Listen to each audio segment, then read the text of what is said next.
PM E बस योजनेतून केएमटीला 100 e buses मंजूर झाल्यात। पहिल्या टप्प्यातील 10 ई बसेस कोल्हापुरात दाखल झाल्यात, तर ऑगस्ट महिन्यात सर्व 100 ई बसेस कोल्हापुरात येतील। त्यामुळे सार्वजनिक वाहतूक व्यवस्थेला बळकटी मिळेल आणि केएमटीची आर्थिक घडी सुधारेल असा विश्वास खासदार धनंजय महाडिक यांनी व्यक्त केला। केएमटीच्या वर्कशॉपमध्ये जाऊन खासदार महाडिक यांनी या नव्या बसेसची पाहणी केली। प्रवाशांना केएमटीची अधिक चांगली सुविधा मिळावी यासाठी खासदार धनंजय महाडिक यांनी केंद्र शासनाकडे पाठपुरावा केला। त्याला यश आलं आणि 100 इलेक्ट्रिक बसेस कोल्हापूरसाठी मंजूर झाल्या। त्यापैकी 10 ई बसेस कोल्हापुरात दाखल झाल्यात। खासदार धनंजय महाडिक यांनी आज या बसेसची पाहणी केली। यावेळी महापौर रूपाराणी निकम, आयुक्त डॉक्टर राजेंद्र भारुड, स्थायी समिती सभापती विशाल शिराळे, परिवहन समिती सभापती सत्यजित जाधव, भाजपचे जिल्हाध्यक्ष विजय जाधव, महेश जाधव, राहुल चिकोडे, उपायुक्त परितोष कंकाळ यांची प्रमुख उपस्थिती होती। खासदार धनंजय महाडिक यांनी केएमटीच्या बुद्ध गार्डनमध्ये उभारलेलं चार्जिंग स्टेशन, डेपो आणि कार्यालयाची पाहणी केली। ई बसेस चालकांसाठी सुसज्ज विश्रांतीगृह असावं अशी सूचना खासदार महाडिक यांनी केली। तसंच केंद्र शासनाकडून मिळालेल्या निधीतून उभारण्यात आलेल्या पायाभूत सुविधांची माहिती जाणून घेतली।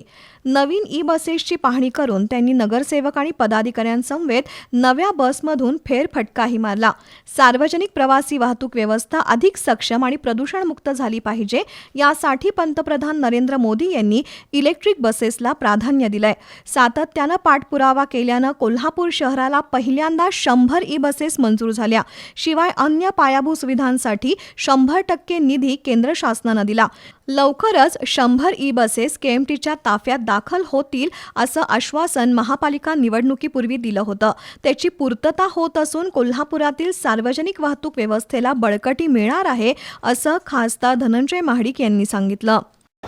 योजनेची घोषणा होताच त्वरित आपण कोल्हापूर महापालिकेच्या वतीनं प्रस्ताव दिला आणि महाराष्ट्रात सगळ्यात पहिल्या कोल्हापूरसाठी 100 इलेक्ट्रिक बसेस मंजूर झालेल्या होत्या।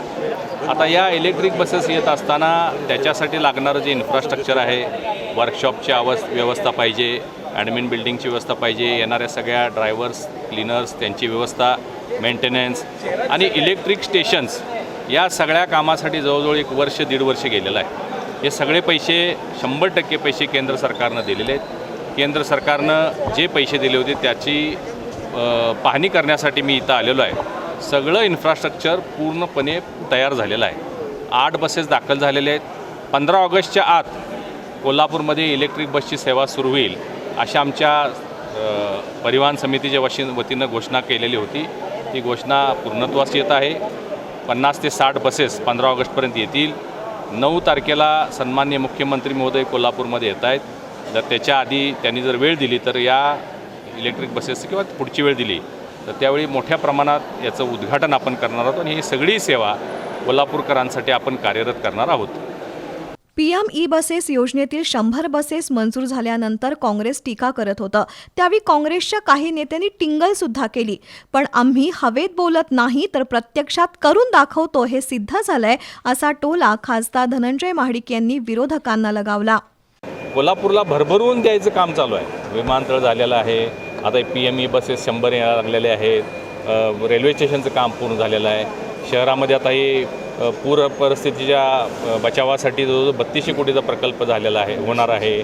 महालक्ष्मी तीर्थक्षेत्राचं परवाच भूमिपूजन झालं, 1400 कोटी रुपये त्याला मिळालेले आहेत। म्हणजे भरपूर लक्ष आपल्या सरकारचं कोल्हापूरकडे आहे। केएमटी प्रशासनानं योग्य वेळापत्रक बनवून प्रवाशांना वेळेत आणि दर्जेदार सेवा मिळण्यासाठी प्रयत्न करावेत असं सांगून या 100 बस आल्यानंतर केएमटीची आर्थिक घडी सुधारेल असा विश्वास खासदार महाडिक यांनी व्यक्त केला।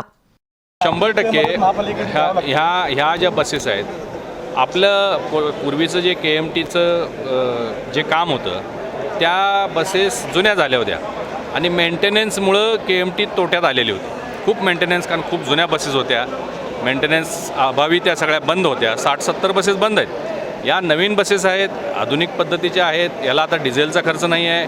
इलेक्ट्रिक चार्जिंग जे होणार आहे ते अत्यल्प दरामध्ये, याच्यासाठी EVसाठी दरसुद्धा वेगळा आहे MSCBचा आणि या सगळ्या कमी दरामध्ये इलेक्ट्रिक त्याला उपलब्ध होत असल्यामुळं, मेंटेनन्स कमी होत असल्यामुळं आणि प्रदूषण विरहित पूर्ण ग्रीन हे काम चालत असल्यामुळं त्याचा निश्चित फायदा या बस चालकाला किंवा बसच्या या सगळ्या व्यवसायामध्ये होणार आहे। केशवराव भोसले नाट्यगृहाचं खाजगीकरण होणार नाही, त्यामुळे रंगकर्मींनी निश्चिंत राहावं.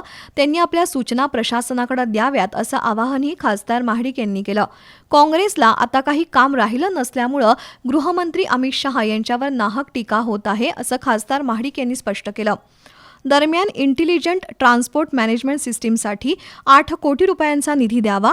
गृह विभागाकडे केएमटीचे प्रलंबित असलेले 2 कोटी रुपये मिळवण्यासाठी प्रयत्न करावेत अशी मागणी परिवहन समिती सदस्य हेमंत आराध्ये यांनी केली.